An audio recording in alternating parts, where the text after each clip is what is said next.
Yang Berhormat Kulim Bandar Baru ada membangkitkan persoalan berkenaan pindaan Akta Mahkamah Syariah bidang kuasa jenayah 1965 atau Akta 355 di Parlimen.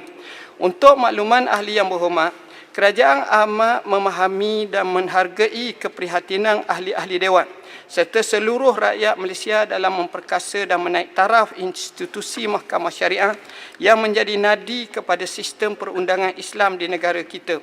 Kerajaan akan terus mengkaji dan turut memberi keutamaan terhadap cadangan pindaan Akta Mahkamah Syariah bidang kuasa jenayah pindaan. Sungguh pun demikian, sebelum ianya dibentangkan di Dewan Yang Mulia ini, beberapa proses penting perlu diteliti dan dilaksanakan terlebih dahulu agar ia dapat digubal dan dibentangkan mengikut tertib dan teratur berdasarkan kerangka Perlembagaan Persekutuan. Bagi meminda akta ini, ianya perlu dibincang di dalam Jawatankuasa Teknikal Undang-Undang Syarak dan Sivil. Jawatankuasa ini ditubuhkan oleh Majlis Kebangsaan bagi Hal Ehwal Agama Islam Malaysia MKI bagi menilai dan menyeragamkan segala pindaan dan penggubalan undang-undang melibatkan hal ehwal Islam. Oleh itu, kerajaan perlu memberi ruang dan masa yang wajar dan munasabah kepada Jawatankuasa Teknikal untuk meneliti cadangan pindaan, menggubal dan seterusnya berunding dengan negeri-negeri. Selepas itu adalah amat wajar dan teratur sekiranya cadangan untuk meminda akta ini dirundingi dengan negeri-negeri terlebih dahulu agar ianya kelak menjadi suatu undang-undang yang mantap, komprehensif dan mewakili aspirasi semua negeri di Malaysia. Pihak-pihak berkuasa negeri seperti Majlis Agama Islam Negeri, Mahkamah Syariah Negeri, Jabatan Pendakwaan Syariah Negeri, Jabatan Agama Islam Negeri, Pejabat Mufti Negeri dan Pejabat Penasihat Undang-Undang, Pejabat Peguam Besar Negeri perlu dirundingi dan disantuni terlebih dahulu dalam proses penggubalan akta ini, kerana pihak-pihak inilah yang akan terkesan secara langsung dengan penggubalan akta tersebut. Oleh celahan Yang Berhormat Menteri. Silakan. Kulim Bandar Baru. Terima kasih. Yang Berhormat Menteri, saya ucapkan terima kasih. Saya juga bersyukur saya dapat mendengar bagaimana hikmahnya jawapan Yang Berhormat Menteri berkenaan dengan idea melaksanakan RUU 355, iaitu realistik, berpijak di bumi nyata dengan mengambil kira halangan dan kekangan proses rundingan dengan semua stakeholders. Saya tidak ada khilaf sama sekali dari sudut menerima. Ya.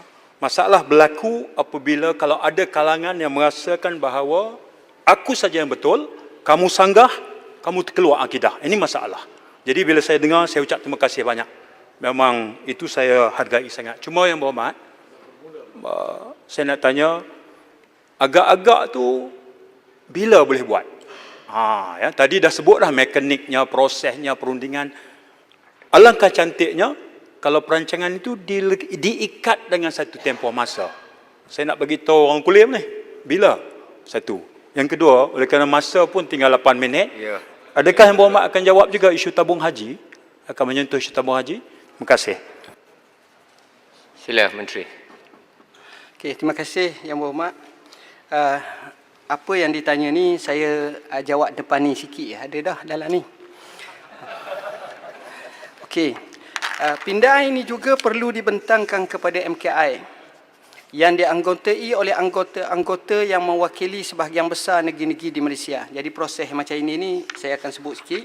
Cuma sebelum saya terlupa, tamu haji itu saya akan jawab lah. Bila speaker kata berhenti, saya akan jawab insyaAllah. Tinggal 7 minit lagi Menteri. Sempat insyaAllah. Ini adalah penting bagi mendapatkan pandangan dan kelulusan MKI memandangkan pindaan ini akan memberi kesan secara langsung kepada Mahkamah Syariah yang terletak di bawah bidang kuasa negeri. Pindaan ini juga perlu disembah maklum kepada Majlis Raja-Raja bagi mendapatkan pandangan dan perkenan Majlis Raja-Raja.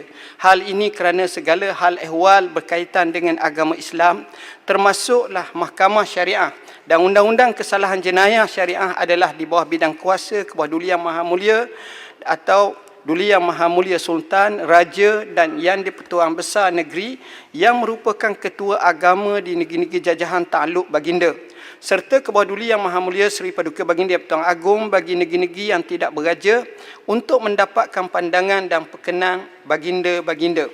Sebaik sahaja semua proses dan tertib tersebut selesai, dilaksanakan mengikut lunas undang-undang dan perlembagaan, barulah pindaan tersebut boleh dibentangkan di Dewan Yang Mulia ini apabila tiba masa yang sesuai.